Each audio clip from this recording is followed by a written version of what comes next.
One at a time, and we'll get the job done. Y'all know what to say. On three. 1, 2, 3. And the home of the Jets. What is going on, everybody? The Monday after the draft where nobody has slept. You got the Knicks, you got the Rangers, you got the draft, and I got GreenBean, who I'm sure is on about 5 hours of sleep. What's up, my friend? Yeah, dude, we're getting it done. I will say I'm happy to be talking with you though, because you're a fun chat. So I don't feel any pressure. We're just gonna hang out, be loose, talk about this stuff. So I feel comfy. This is nice to be with you tonight instead of maybe some other places that I could be where it'd be a little stiff. This is gonna be fun. Yeah, nothing stiff about me, man. I'm here to enjoy the process and trust the process. You know what I mean? This is what we do here as Jet fans. Now, first of all, congratulations to you, Matt and Ryan, man. You guys, your draft coverage was insane. I don't know how the hell you guys do it. And I guess the question I had for you is how much time do you spend researching players, man? Because you guys, like on a dime, you knew the player, the stats, the fit. Like, it was impressive, man. Yeah. Well, I'll admit, this year, and we'll really I guess this year, it's a little bit less than I used to do. I like to sit up late at night and just kind of watch these players. The good thing you know Dom C, right? Yes, sir. So Dom C is, that guy, he's another level entirely. So he made this draft, what's it called? I guess like a spreadsheet, but it's a draft guide. Okay. And he had hundreds of players on there, man. Like from like a scouting perspective, strengths, weaknesses, scheme fits, all that stuff. So I was able to use that in some respects as like a key. I didn't have to kind of figure out which players on my own. I just looked at Dom C's initial work and I went through, then I'd watch my own stuff. I don't agree with Dom all the time. Right. And interestingly enough, he's significantly smarter than me, Tyson, but I somehow am right more. I don't know how that works. It's the knack of being a Jet fan, man. We can figure these things out. Now, well, that's a great point, man. We're like innately, we can tell like this guy ain't gonna work for us. Like I've seen this shit before. No way this is gonna work out. It's like, it was funny because everybody's talking about we got to get a receiver in the second round. I'm like, there's been years we don't want a receiver in the second round because we've already learned that lesson. So it's funny how we look at things as fans over the years. But what was your expectation going into this draft? I think everybody's thinking the same thing. We want offensive line help, wide receiver, probably a backup quarterback, maybe a running back. Was that your expectation? Yeah. Now I will say that my expectation was like we were going to get offensive line, no doubt. By the way, I was really convinced. I started to waver as we got closer, but I was convinced the Jets were going O-line at 10, ended up being 11. Yep. From the beginning. I just thought like there's just no way if we are being smart, and free agency looked like we might be. It looked like we had an awareness of what our real needs were. Yep. And which is not always the case, right? So I felt really I was confident. I thought Romo Dunze, but the Bowers thing, I said I would be okay with Bowers, but I just don't see it. It doesn't make sense to me. So I thought we'd do the O-line and wide receiver first. Good news, the Jets did exactly that. I like what you said about the second round pick, though. I was actually going to make a video that the Jets avoided. We knew we needed a wide receiver, and we avoided the second round specifically because that shit don't work, man. And it goes back far. Second round, whether it's Stephen Hill, Alex Van Dyke, Ryan Yarborough, nobody works, man. We were all excited about Alex Van Dyke. We couldn't believe it. Oh, we got a first round wide receiver in the second. He was nothing. So all the way to Denzel Mims and Elijah Moore, and and all that. So anyway, but I thought that was interesting that we still, wide receiver was still our priority. It was offensive line and wide receiver. I thought we'd get a running back. I thought we'd get a backup quarterback. But I have to admit, I was pretty secure in the idea that one of the two, definitely, either a second offensive lineman or a second wide receiver. I was convinced that we were going to do one of those. And we didn't. We ended up getting a second running back, which I'm sure we can talk about later if you'd like, of course. But yeah, I thought going in, those were the kind of what we were going to do. And I think by and large, they did it. They even got the players. That we were kind of, that's rare. I said, this feels like a mock. It feels like one of our mocks for the first time. So that was exciting to see.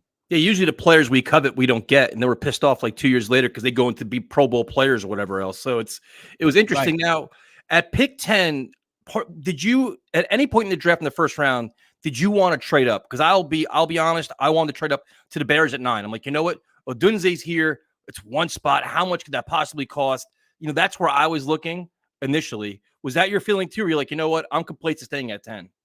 Well, I definitely, like I said, so I was team O-line, but the Rome Odunze thing definitely chipped away at my resolve for that. Like, I was like, all right, man, this guy's good. Like, I liked Neighbors and I obviously like MHJ, but I'm going to tell you, honestly, Rome was kind of my favorite out of the group. Now, I would have been, if the Jets traded up to 5 and got Marvin Harrison or whatever, whatever they needed to do, I would have been very happy about that too. Don't get me wrong. But like you said, when he got to 8 and then 9, I was kind of waiting to hear that the Jets were going to trade up for him. Turned out, I guess the rumor is they were trying to do that. They were. So that would have been cool, but I didn't. Again, I was like, okay, but I thought it was unlikely that we would end up trading up. I've been saying that all offseason. I thought a trade back was what we were going to see.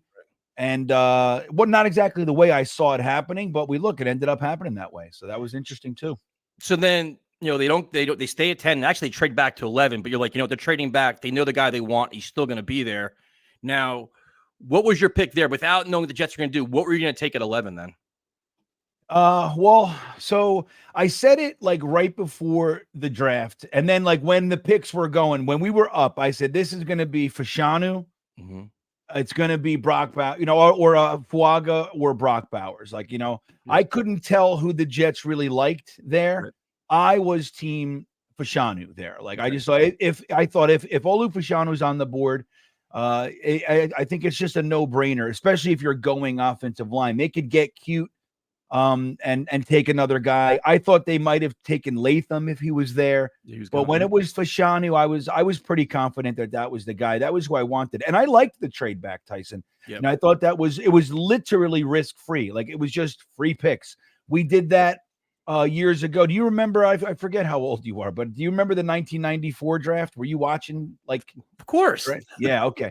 Remember how we slid back with the Cardinals?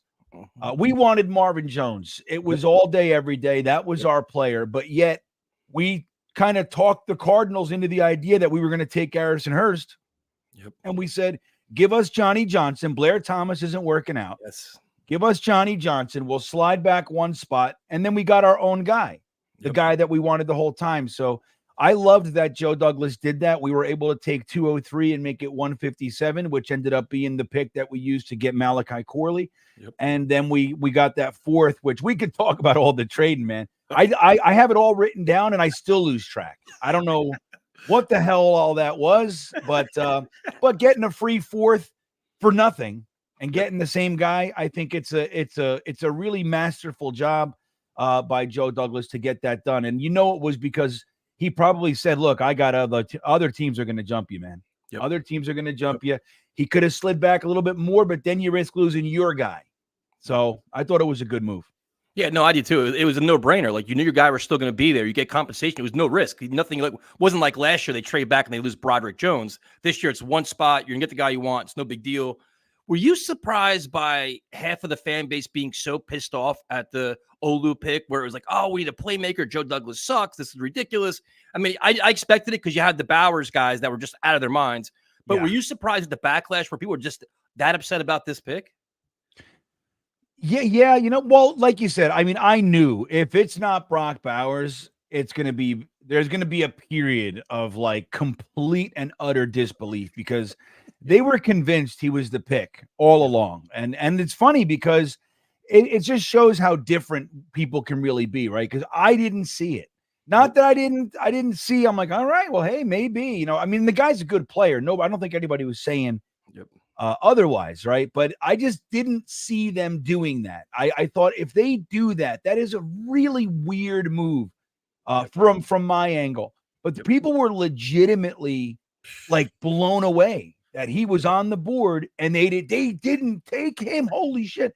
But what other weapon was there? Once Odunze was gone at 9, right? He went at 9. Once he was gone, I was like, there's no way. I mean, if it's not Brock Bowers, which I think had a slim chance, it's got to be O-line because if you don't trade back again, like taking Brian Thomas there is a reach. You just don't want to do that. Like that's where you get into slippery stuff, kind of reaching for need, and you want to stay away from that. So I thought, once Romo Dunze was gone, Neighbors was obviously gone, Marvin Harrison as well. I thought, O-line is the pick all day. So I wasn't surprised seeing as many Jet fans as they were, kind of the weapons crew. I think in my interactions, they were upset for a minute, but they came around pretty quick. The Bowers boys took a couple days. They were still talking about it the next day. My whole argument with them is like, all right, that's the first round. There's still 6 more rounds. There's still free agency. Like, I'm in the weapons group too. Like, I want playmakers too, but like, you got to let it all play out over a couple days and see where we stand at the end. And then in a matter of a couple days, everybody's happy and Joe Douglas needs a statue. But so you go from first round, you get your guy. Second round, you're sitting there. And the fear for me was the big, enormous run on wide receivers. And you started seeing it too. And you're like, holy shit. Is this really going to happen? And do we have enough to get up? Because the Jets were pretty far back in the third round. You're like, man, we're going to be waiting an hour to get a friggin' wide receiver. So you figured Joe Douglas has got to do something. He's got to move up. Did you expect him to move up higher? And were you getting a little bit nervous? Because I'm not going to lie to you. I was starting to get a little skeptical. Like, oh, man, like, we're not going to get a quality guy. We're going to get a receiver, but a project, not a guy that can contribute. Yeah, I know. I felt the exact same way. So I thought they were, especially when they gained that 4th and then made that, because essentially we made pick 256 through the Zach Wilson trade. You made the second to last pick in the draft in the 203. You added that to the Vikings trade and made it 157. So you just gained a 4th and a 5th. I thought there's no way we're not getting a second round pick tonight. So I thought we would try to trade back and get that second. We didn't do that, but I thought we have plenty of ammo to come up into the second. And then with the other picks, you still could get into the back end of the third. So I thought that was what we were going to do. I got nervous too when I saw names like Ricky Pearsall, and Leggett. When they went at the end of the second, I think it was. I was like, "Ooh, because that run's going to happen." Because then there was McConkey and some other. I was like, "There, because the beginning of rounds, you always see wide receivers get plucked. It's like they have a night to sit on it and everything." So I got nervous. So I thought we were going to jump up into the back end of the second. Now, jumping up to the first pick of the third, I thought showed some balls. They weren't going to wait. That was their guy. They were surprised he made it to the third there. And we said, all right, we're going to go get him. So I thought that trade was good.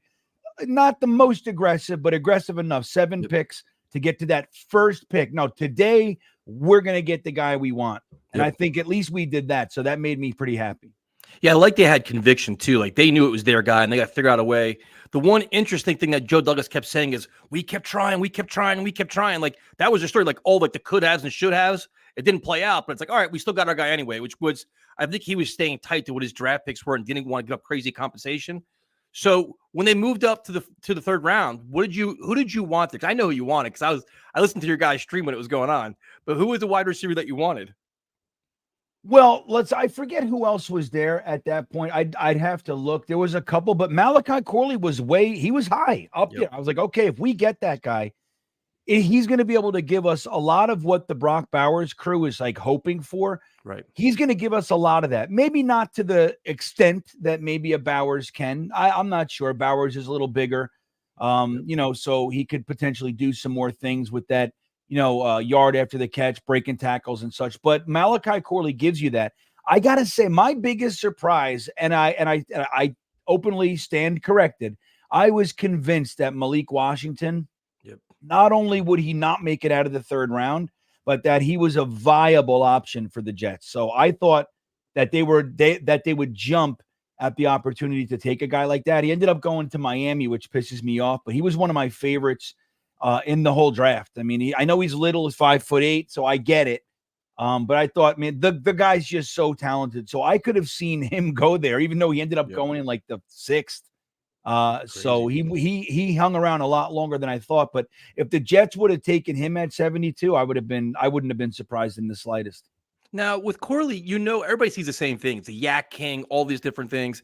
Now, can he stretch the field at all? Because everybody, he has the screen passes, the sweeps, all these end arounds, all this great stuff. But because to me, the Jets still lack that. Like, you need a guy that, like, a vertical speed burner, go down the field, open things up a little bit for Garrett and Mike Williams. Can he stretch the field at all? Is he more like a downfield guy too, or is he more like not a one-trick pony, but more like a different, the first half of the field kind of guy? Yeah, I think he can. I would not call him like that speedster to take the top off the defense. Right. I don't think he's that guy. That's why guys like Troy Franklin, who lasted longer than I could have seen the Jets go for him. Yeah. Roman Wilson hung around longer than a lot of us thought. We could have gone that way for that. I don't think Corley gives you that take the top off the defense speed, but he's not exactly slow. I know he tests, I think he was a 4.4 guy, in that range. So he's got some speed, but he's not gonna, he's not the concern for that, deep threat, but he's got that in his game. I think where he's really going to do his work is underneath, out of the slot. I think a lot of the time, kind of, finding that hole in the defense, and then just getting the ball into his hand and letting him use his running back skills and get to work. I wouldn't see him. And I think it would be probably a misuse if we're doing the thing with him. Remember when we were just sending Elijah Moore down the sideline? Yep. We're like, what the fuck? What are you doing? Like, what is that? It's so true. And it never worked. I don't think we have one deep 9 route to Elijah Moore that connected, but we kept doing it. Yep. So I don't think that they'll do that if they're using him properly. Here and there, I think he's got the ability to do it. Like, if you watch his tape, he's done that. He's definitely been the guy to kind of just streak down the sideline or, send him to the corner of the end zone, that kind of a thing. He's done it. But again, I don't think at the NFL level that's going to be his game. I think he's more, I don't want to say possession because he can break it open, but I think underneath is where he's going to do most of his damage.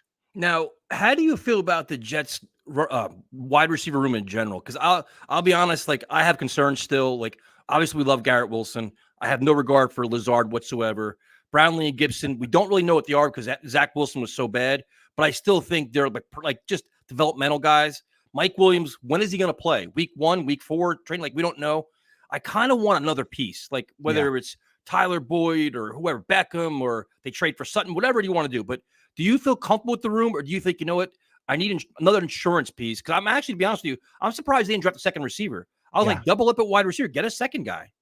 Well, especially with some of the guys that were still there. Yeah. I mean, there were guys there, there were those runs like you mentioned earlier, but each round there was a crop of guys that absolutely were kind of deserving of the pick there that could come in. Because one of the cases I tried to make for not really needing that first round wide receiver, it would have been great. And I would have loved to have Rome Odunze paired with Garrett Wilson.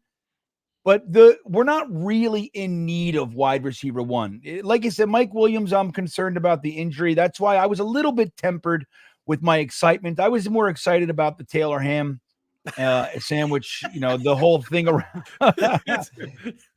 all around it. But, I do like Mike Williams, and I think, if he stays healthy, he's going to be amazing for us. I mean, I don't think there's any question about that. But like you, I share those concerns about injury. And it's funny because even throughout all this process, nobody's really talking about Mike Williams as the reason that we don't need a wide receiver. That's concerning to me. Yep. But it feels like the Jets might feel otherwise. You bring on Mike Williams and Malachi Corley to a team that has Garrett Wilson, I mean, that's pretty damn good top 3. Like you said, Lazard, I don't think any of us are what we would call excited about Lazard, but at the same time, we do know that him with Aaron Rodgers is significantly different than him with Zach Wilson. Yep. You know, we have 4 years of Lazard with Rodgers, and he was good enough to get a contract of $11 million. Now, maybe a slight overpay, but I don't think too many people were like blown out of the water. Like, oh my God, you got it. You know, we thought, okay, solid receiver, really good run blocker, in addition to having decent hands, just kind of a wide receiver 3 or 4 kind of a guy. And I thought we're happy with that. So I think we have 4 years to look at what Aaron Rodgers can do with Lazard. And then you get Zach Wilson, who, let's be honest, isn't known for his touch. There's lots of guys who they find Zach Wilson difficult to play with, So 1 year in the dumps with the Zach Wilson offense, 4 years of Lazard with Aaron Rodgers. So I feel a little bit better about him in that wide receiver 4 role. But dude, I've been saying it. I mean, look, he was my wide receiver 1 in free agency. Tyler Boyd is still out there. Yep. And I mean, he is a professional wide receiver 2/3. That's what he does. Yep. And he does it well. He had 67 catches last year for 700 or so yards, 680 something or something like that. That would be fine. If we could add that to this offense, I would feel like, boy, oh boy, are we ready to compete? Because then you still got, the Breece Hall, Braylon Allen kind of thing. You got Conklin, who I think the world of, Ruckert, who I think is criminally underrated with his hands. I don't know why we don't see him as having good hands. He made a couple really nice catches for us. He did some beautiful catches, very difficult one-handed stuff at Ohio State, but he's always kind of considered this blocking tight end. And I think, that guy could be ready to pop. I think we underrate how good his hands really are. So I'm not too worried about it. I'm a big fan. I don't know if you heard me say it, Tyson. I'm a big believer in 4 yards of play wins the game. 100%. Just get me 4 yards, bloody up the defense. If you get one that breaks open, fantastic, but just pound the living shit out of them. Work the underneath, get 4, 6, 8 yards a clip, punish the defense. By the fourth quarter, they're huffing and puffing, and we're rolling. I'd love to see that kind of an offense. So I'm not terrified, but I'm with you. I think adding one more guy, even a DJ Chark kind of a guy, in here, I'd be real happy. I'd feel a lot better. Yeah, 100%. That's well said, and that's where I'm at. It's like I think they have enough. But I like insurance policies. I like to have that. I don't want to be one Garrett Wilson injury away from being, shot out of my mind, freaking out, nervous, and there it goes. But then at the same time, we don't know what a lot of these guys are because the quarterback play has been so friggin' bad. Like the Jets quarterbacks have been awful. So you don't know what half of these guys are. Like I think Conklin is underrated. I think Conklin's a hell of a player. That's why the Bowers things, to me, I understood it. It didn't make sense to me. I'm like, you got Ruckert, you got Conklin. We don't know what they are. You can use those resources differently. The other weird thing, though, was, were you surprised the Jets didn't draft another lineman? Because I was like, you could go 2 receivers, you could go another lineman, even like later on. But like, you know what? Instead of taking a flyer on another running back, let's keep beefing this up. Or do you think they have maybe Connor McGovern in their back pocket? Like, you know what? After the draft, we're going to sign Connor McGovern. We could play center, we could play guard, and we're okay with that. Yeah, well, that was the one. Like I said before, I thought that in the back end of the draft that the Jets were almost guaranteed to take at least one of another wide receiver or another offensive lineman. Now, I thought they would go interior, like, look, Phil Hansen or Jake Hansen, maybe I think his name. I forget one of Hansen. Let's call him Hansen. They re-signed him and they like him, but he's not the kind of guy that I'm not bringing somebody on for. And I thought the end of the draft, man, there were some really good offensive line options all the way into the 6th round. There were guys that I would have been delighted to bring on board as kind of that back end developmental guy. Hopefully they don't need to play this year, but year 2, they're going to be ready to go. So I was surprised. I'll be honest, especially when we decided to take another running back. Now that running back, he was my RB3 for the Jets. Like, again, I think, Braylon Allen wasn't my RB1 in the class, but he was my number 1 get for running back for the Jets. It was the same kind of a thing like with Breece Hall. Although Breece Hall, I thought, was RB1 in the class. That was amazing being able to get, the best running back in the class where we got him in the 2nd round. But this was similar in that regard. I thought, man, if we can get Braylon Allen, he's the exact complement that we need. I want that like kind of Punisher. I don't like using our star back to get 2 yards. Because that's brutal running. You know that. And that's the kind of stuff that wears guys down. Believe me when I tell you, it's not streaking down the sideline for a 52-yard touchdown that wears them down. It's running into the pile of linebackers and 320-pound defensive tackles. That's the shit that wears running backs down. So I like the idea of bringing Braylon Allen in, who, by the way, isn't that one-trick pony. He gives you that, but he's absolutely capable of popping through and taking it to the house. He has that long stride speed. Yeah. He at least just the running style. He reminds me of the kind of speed that Brad Smith had. You remember him? He almost looked like he wasn't even running, but he was like nobody could catch him. Yep. He just glided across the field. Braylon Allen looks similar to me when he's running down the sideline. He's like he's big and it looks like he's running slow, but nobody's catching him. You got all these speedy defensive backs. They're running down the field, and he's this big, lumbering bruiser, and he just has that long stride speed. So taking Isaiah Davis, like, again, if we missed out on Braylon Allen, I wanted Audric Estime or Isaiah Davis. That's what I want. I want Estime. Yep. Estime would have been great too, man. Yep. But when they did that, I was blown away because even though I like the player, I just like that, like we're talking about. I thought, man, a wide receiver or an offensive lineman here makes a bunch of sense. And that gets you to the, look, we traded back a bunch of times. I think the crown jewel of the trade back is we got that third for next year. Right. And we could use that at the trade deadline. Too. If we do feel like wide receivers a little bit thin or whatever, we could potentially, use that third and bring on a player that can help us. So that's good. But the truth is that if we just stayed at the 3-4, we could have taken all these players. You could have taken Braylon Allen at 111. Nobody would have batted an eyelash. You could have taken Jordan Travis at 129 or wherever we were, 123. Nobody would have questioned it. You know what I mean? So we did all this moving and shaking, and we got players. Yeah, they were still there, so it's good. But we could have just stayed there. And in that range, there were some wide receivers and offensive linemen that I thought could have been amazing gets. So I was a little bit disappointed with that. I think you're right. I have a sneaking suspicion that the JFM trade gets you $8 million back. Zach Wilson trade gets you $2.7 million back. Even though there's a lot of dead cap, it's still money gained. The money's already spent. So we still gained money. I could see them using some of that on a Tyler Boyd, on a Connor McGovern. And then it's like, okay, they had a plan. They had the long game that we're not aware of. Yeah, I mean, we'll go into the JFM trade because I'm not a fan of that at all for a litany of reasons. But the running back thing was interesting. Now, I like Braylon Allen as well. He's a missing piece because we had a fullback last year. We didn't know how to use the fullback. We still couldn't get the short yards. We still couldn't do goal line. And then they had to force feed Brees 40 times a game at the end, which was ridiculous, even though they're trying to get him his yards. So I like it. It's a good fit. Do you think Izzy is the odd man out here? And I don't think he is because his speed on special teams, I think, is an asset. His speed in general. You have 4 running backs. I don't think it's automatically you know what? The Jets are done with him. I think they're not done with him. They're trying to find roles for everybody. That's why I don't know. The 2 running backs just makes no sense to me, dude. Yeah. Well, I think you just nailed it. And actually when I was talking, I meant to say that. It was something that was floating around the back of my head. I think the good thing for me with the 2 running backs is maybe we can stop playing games with having a fullback on the squad. Yeah. It's a wasted roster spot in my opinion. I'm a huge lover of the tight end position. Love it. It's my favorite position on offense, period. But fullback, and a lot of people, they tie it together. Fullback, tight ends, they're kind of interchangeable in some respects.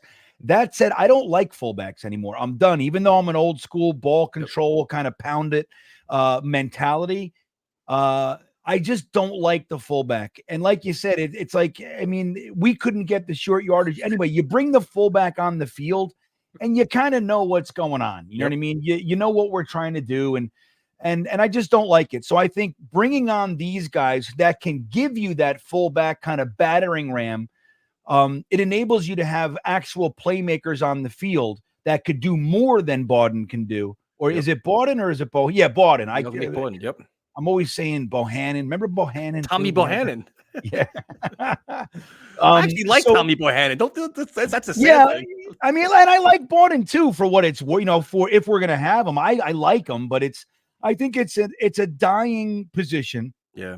And I think you need more kind of versatility anymore. These guys, it's like the old thing of having starters, right? Like starters doesn't mean anything like it did when we were watching in the 90s.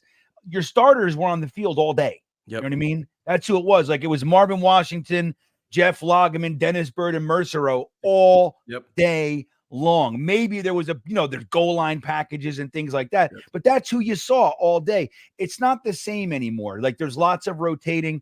There's lots of different schemes and packages depending on the scenario. So I think the whole starter thing is a little bit, it's not quite what it used to be. And in the same respect, I think just having a fullback, a guy that can do one thing, it's over. But to your point about Izzy, I don't think that means that Izzy's gone too. Now, if they drafted a speedster, that's a different story. Both running backs are not Izzy. Exactly. He has something that nobody else has. And I think, having those other guys, I immediately think Braylon Allen is RB2. I don't think there's any real question about that. But having Izzy, what about these new kickoff rules? Exactly. Right? Having that guy just put the ball in his hand, let him go zip. He's got to break through one line, baby. You know what I mean? Just kind of get him cooking. That could be a really advantageous position for him to take advantage of. So I think I think there's definitely still a role for him. But I like the idea, like, hey, buddy, just because we drafted you last year doesn't mean that you're secure either. It's time to compete. So I don't know. I don't love the second running back taking, being just make that clear. But when I look at it, there are ways that I could make it less painful is really what I'm doing, because I wanted an O-lineman or a wide receiver there for sure. Well, see, the thing is, you can make things less painful. What I have concerns about is Hackett. Can Hackett make things less painful? And now that you're getting all these little shiny new toys, can he actually use them accordingly and not come up with these bullshit excuses like not good in pass protections, got to learn the offense, got to learn the route tree, got to figure out, doesn't know the play calls. So that's the one thing that I worry about. After talking about all this stuff is the Jets have pieces to the puzzle, but can he actually put it all together and do something with it? Now, what was your take on the John Franklin Myers trade? Because I when it came out, I was, we're sitting there and I'm like, all right, I could see why they're doing it. Then I saw the compensation, 6th round pick in 2026. I'm like, you got to be kidding me. And I just thought it was a lot of things don't add up for me, man. It's just how they handle it, the reasoning, everything else, other than the salary dump, things don't add up. I think the Jets defense is worse off for it. I think it puts a lot of pressure on Michael Clemens. I think it puts a lot of pressure on Kinlaw. And everybody's like, oh, you don't understand, bro. I get that all the time. You don't understand, bro. Michael Clemens is a beast. Yes, Michael Clemens walking into the gym is a beast. Walking into the stadium with a bat in his hand, I'm scared. But on the field, dude, it's got to translate. And Kinlaw is, I know he's got ties to Saleh, but he's making a pretty good amount of money. Can these guys make up for John Franklin Myers? That's not a foregone conclusion, in my opinion. There's some risk there, especially when you lost Quentin Jefferson, you lost Al Woods. The run defense to me is a concern. Yeah. Well, I'm with you. I thought it was surprising. It kind of came out of nowhere. Did we need to do that? Right. But the word on the street is they gave him permission to seek a trade 3 weeks ago. Right. So that was interesting to learn. Now, again, I'll point out now that I guess Rex Hogan isn't around. Nobody knew shit about that move. We didn't know we gave John Franklin Myers the permission to seek a trade. So look, I don't love it. I think, especially in a year when you just want to kind of, run it back with all the talent that you have, add to it. You don't want to lose all that much. You want to be able to have as many horses to get you to the finish line as you can. That said, the Michael Clemens, I did like a kind of a deep dive about Michael Clemens versus JFM. The truth is that Michael Clemens played 20% less snaps and had very comparable numbers. I mean, it was 33 tackles for JFM, 27 for Michael Clemens. I think it was, I forget, it was like 6 tackles for a loss for JFM and 4 for Michael Clemens. Where they separate a little bit is JFM had 3.5 sacks. Michael Clemens had a half sack. So, but Right. that 20%, if you give Michael Clemens, 10, 15% more of the plays, I think he can give you a lot of what you're hoping with JFM. Because here was my rub with JFM. Like, I don't like it. I would have rather they didn't do it, but I was routinely aggravated to see JFM on the left defensive end with guys like Bryce Huff and Will McDonald just sitting on the bench. I didn't think that he was all that great of an edge setter to play end. I thought he should have been inside all day. Yeah, he inside, he's fast and like elusive. He's got more of an impact inside. When he's on the edge, I just saw him get swallowed up far too much. And I thought he was kind of useless out there in many respects. And so if losing him, you bring on Hassan Reddick, right? So that kind of covers the Bryce Huff stuff. But you lose JFM. Now there's Reddick and Will McDonald on the one end. You got JJ and Michael Clemens on the other side. I'm kind of happy with that. I would just like to see Michael Clemens lose some of that weight they asked him to gain last year. I didn't think that was very helpful, trying to stick him inside. But I don't know. I didn't love the move, but it's not. If we would have lost Quinnen, obviously, or JJ or one of those guys, I would be much more upset than losing JFM. So if we had to lose one, he would have been the guy that I picked, quite frankly. Yeah, it's interesting because especially if it's all about the money, I'm wondering if the contract he took in Denver would be good here. What, 2 years, $15 million? Was that okay with the Jets? Like, it just seemed like something was wrong. Sal was talking about playing time because Reddick's going to be here, but I'm like, you platoon everybody anyway. Like, Reddick is going to play 70% of the snaps here. We know he's not going to because Sal doesn't know how to do that. They don't play guys that much. So really interesting. But again, it's done. It's over with now, but I'm curious to see the run defense because I just like it's like a win now year, man. We're all in. Like, you're taking away a piece of your puzzle on a very, very good defense. Now these guys got to compensate for that. You see what happens.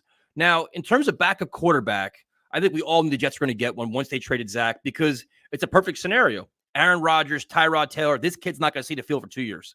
Perfect. Right. Sit back, watch, and enjoy life. Hold the clipboard, learn the Jets chant, do all the shit you want to do. Were you happy with it? It seemed like it was Travis versus Pratt for a lot of guys. Yeah. What was your take on that? Well, Jordan Travis was the guy that I wanted. He was, and that's why I'm saying like it felt like one of our mocks. Like, you know, you get Olu Fashanu, you get Malachi Corley, and then Braylon Allen and Jordan Travis. It just felt like, holy cow, like this really does look more like one of our mocks than in years past when they pull out a Jason Pinnock out of nowhere, a Zaire Barnes. You're like, who are these guys? Wait a second. I didn't even watch a second of these guys.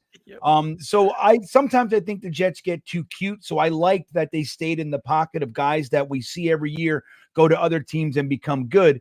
So Jordan Travis was the quarterback that I wanted. The reason being, I think he has that like second round talent now, and arguably like back end of the first round. Like if he stayed healthy, there was an argument that he could have been more valued than a guy like Bo Nix for sure. So I think it's the injury that pushes him back to where we got him. I don't think he was like among that group, even though he was because of the injury. So I think it's a really fortunate scenario for us. Now, the Jets, don't forget, the Jets traded up to get him. We gave up 2 sixth-round picks just to jump up. I believe it was to 171 to grab him. We saw him going off the board there. We were like, all right, we're going to get him. Just like you said, I think, I have Hackett concerns too. There's no denying it. Still doesn't mean that you don't load the offense with as much, silvery, shiny toys as you can. But I do believe that, sticking Jordan Travis with Tyrod Taylor and Aaron Rodgers for 2 years, I think that'll supersede any negative kind of impact or lack of development from a Hackett standpoint. Are there 2 quarterbacks that you can think would be better? Because look, you got Aaron Rodgers, who we've seen, it was not as billed. This guy took personal involvement with lots of players. He spent the time. He's there in OTAs. He's hugging Becton. He's taking guys out to dinner. So he's definitely invested in kind of the younger guys. But then you take Tyrod Taylor, who has more of that skill set that Jordan Travis has, that mobile kind of, get out of the sticky situation running type of a quarterback, and can kind of bridge that for him. I think it's a perfect scenario for a guy like Jordan Travis. We're hoping that QB3 doesn't play. And because look, let's be real. If he does, if we need quarterback 3, we're in the toilet, Tyson, just like we saw last year. Because Zach was quarterback 3. We just didn't have a quarterback 2. That's what I said. It's like he gets a chance to sit around and just watch. But if he has to play at any point this year, unless the Jets have like a first round bye locked up, we're in big trouble anyway. Now, the guy. Well, we got one question here though. First of all, Sam, thank you. This is an interesting comparison. Do you think it would have been better to re-sign AVT to a short-term deal, and would encourage people to watch Allen's full game films? I guess Braylon Allen. So would you, instead of picking up his 5th-year option, sign him to a short-term deal? Well, I mean, what are you going to get him for? So the 5th-year option is $15 million.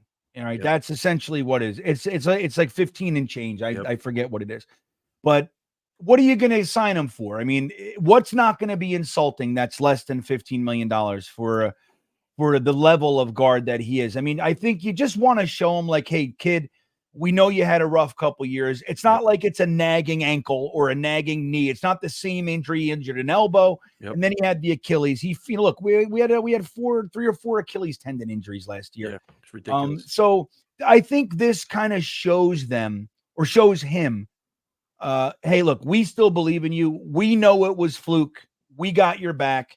And even like, let's say he goes out again this year. And then you bring in a starting caliber guard, and then you got AVT as backup. You know what I mean? For a year, it's not the worst scenario in the world. I think would I have liked to just see a lower contract, 2 years? Sure, but I think this was the easiest. This was the kind of no negative feelings. Exactly. Hey, buddy, we're gonna grab your 5th-year option. He says thank you, and it's all positive, all bubbles and bubblegum and rainbows and shit. Rather than whatever happened with JFM, we said, hey, we need you to take a pay cut. He said, eat shit. And now he's taking less money to play with another team. Yeah. So I think the more you can work toward avoiding that, Tyson, I think the better. Well, I think AVT's been the ultimate team player too, playing left tackle, right tackle, guard. He was doing all kinds of shit, gets hurt, but he tried to do everything he can to help this team stay afloat. So it's kind of like a respect thing and a courtesy thing. Like, listen, you gave to us, we're giving back to you. Stay healthy this year so we can get a long-term deal done with you. That's kind of how they're going with it. Like pick it up, no drama, no chaos, no other bullshit. Now, the kid from the CFL, I gotta be honest, they picked him. I'm like, I have no idea who the fuck this is. Like everybody's like, oh my God, I love this pick. I'm like, I have no idea. I'm not even gonna pretend. I know Connor Rogers was talking to me about it. I'm like, dude, I had no clue. But his story, once you hear his story and do some research on him, is absolutely incredible. All the adversities come through, his determination to get into the NFL and play pro football. What are your thoughts on him? Did you do any like background on him or no? Yeah, no, nothing. So there now since I've plenty, but so when it was funny because again, I bring up Dom C. He's like, he knows guys that he knows deep layers of guys that you've never heard of, right? Yeah. And when we asked him about he's I think he was live with Jake Asman when they picked him. And Jake said, well, Dom, what do you know about him? He said, literally nothing. I've never heard this name before in my life. You know what I mean? So one of those things. Now, it was interesting to see, I've had these discussions. A lot of people said we probably could have gotten him as an undrafted free agent. I think, yes, I do believe that we probably could have gotten him there. The thing is, I think the Jets wanted to give him that I was drafted into the NFL. Yep, I think, look, I think he has the feel to me of somebody that can play specials with like piss and vinegar. Like he's going to do everything he can to make a name for himself on the team. He's got a long shot to become a viable cornerback option. So, hey, we lost Hardy this year. You still got Irv Charles, but we brought on Isaiah Oliver, who's got some special teams prowess. But you bring this kid on and you say, listen, this is your role. Yep. We believe in you. We're going to just focus on you becoming the next special teams demon. And I think he's got that makeup. Like he took what I like to call the long route to the NFL.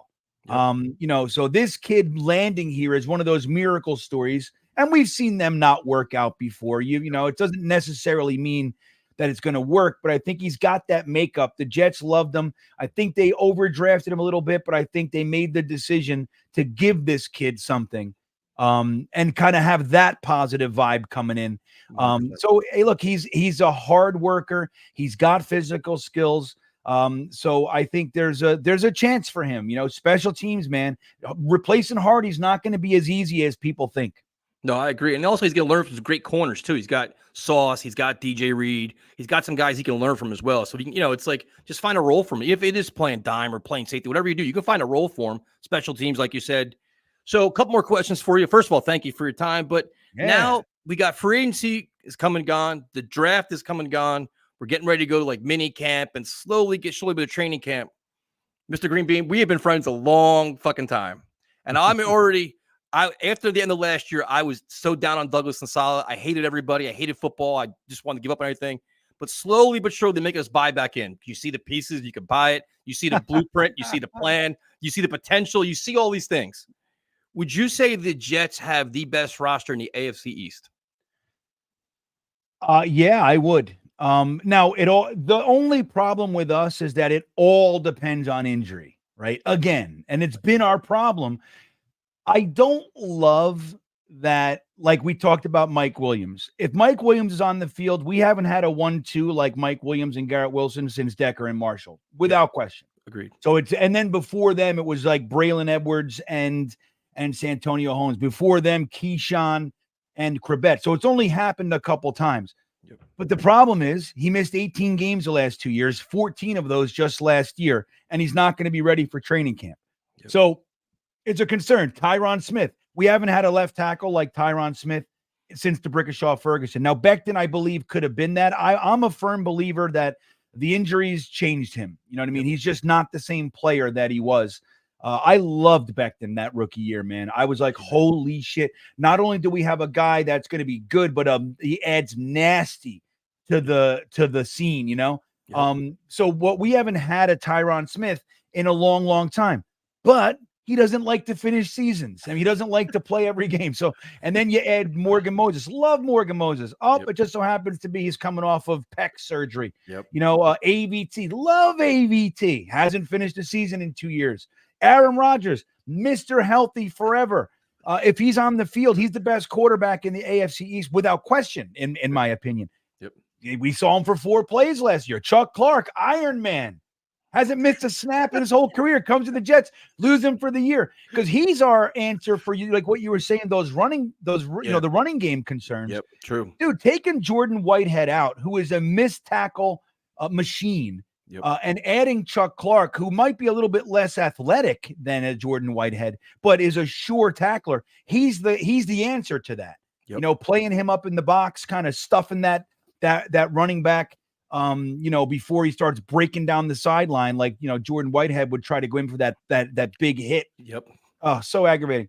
So I think that our roster is stacked, especially if we are able to add one of or both of a Connor McGovern or a Tyler Boyd. If we add Tyler Boyd to this mix, I'm going to lose my marbles. Everybody knows. Everybody makes fun of me. Every time I bring up Tyler Boyd, my chats go, come on with Tyler Boyd already. Fucking let it go. I'm like, I can't. He's still out there, man.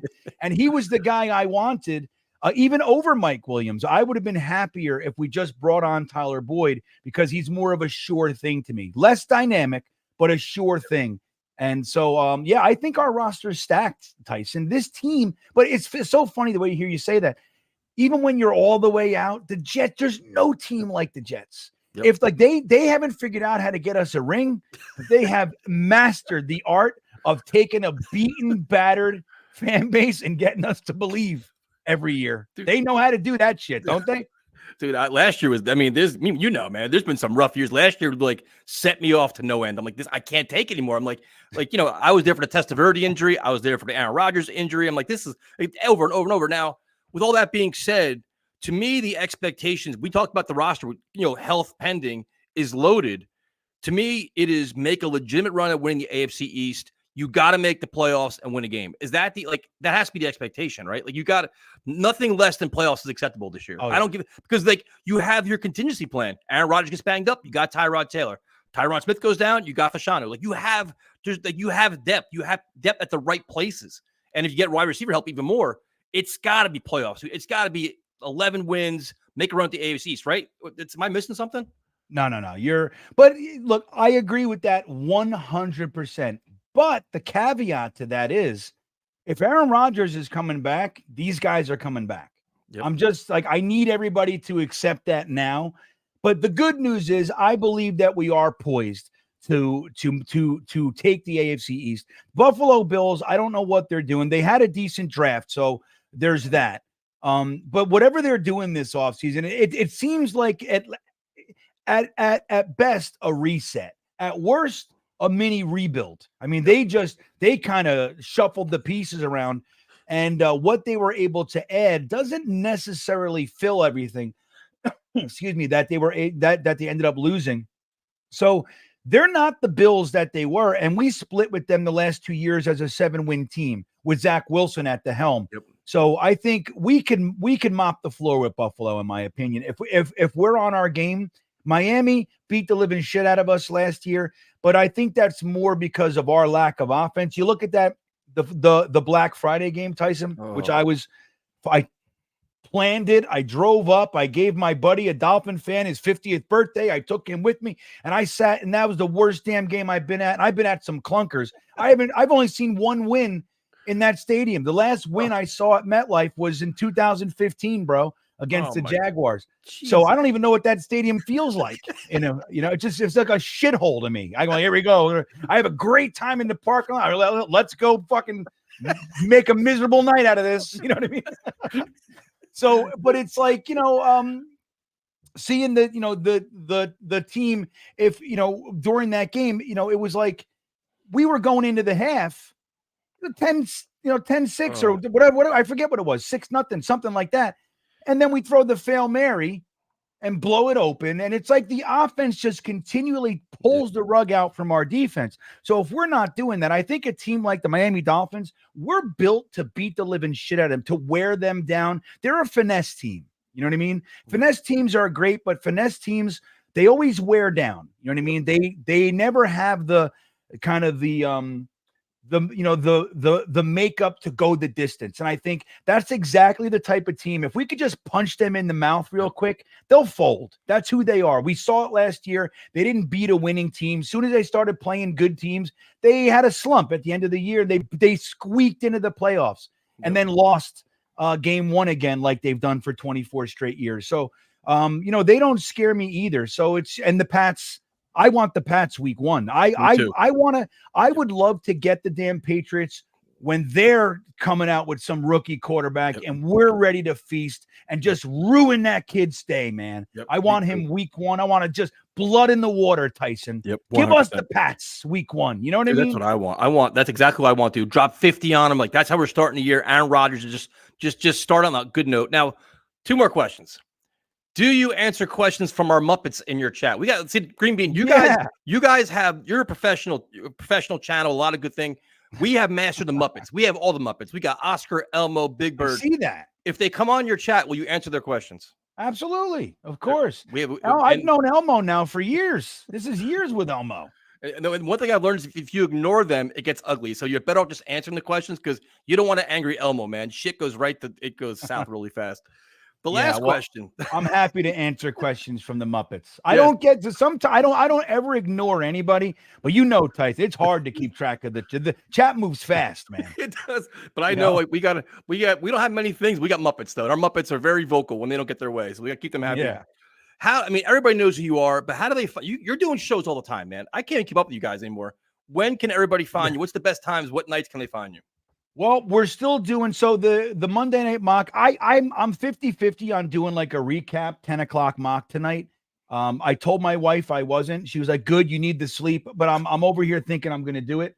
So there's that. But we're every Thursday night at 8 p.m. We have the Thursday thick of it on GreenBean Jets Fan on YouTube. That one's staying. So we're going to keep doing that with Gunny. Dom C, Jeremy, and the crew. Tigo comes on, so we have some fun with that one. That's Thursday night, and then there's the Talking Jets channel. We do stuff over there. Wednesday night, I do Armchair GM with Tigo, and we have a good time, man. So yeah, you guys are the best. I love chatting with you, man. Tyson, you fucking rule, dude. You're the OG in my opinion. So I appreciate you having me on, dude. But yeah, you can catch me anywhere. Dude, it's an honor talking to you, man. Cause it's really natural, and we had the same stories. We've shared the same pain over the years, so we could both relate. Like you could say like one name, we all shake our head like, oh yeah, I remember that guy. He fucking sucked, So I know you're busy as hell. So I know, especially after the draft, the long weekend. GreenBean, thank you so much for your time, man. I genuinely appreciate it. I enjoy all your stuff, and you have Gunny's becoming a celebrity under your realm too, man. Gunny's everywhere now. Yeah, it's good to see. Yeah, that's the thing, like at first it was Jeremy.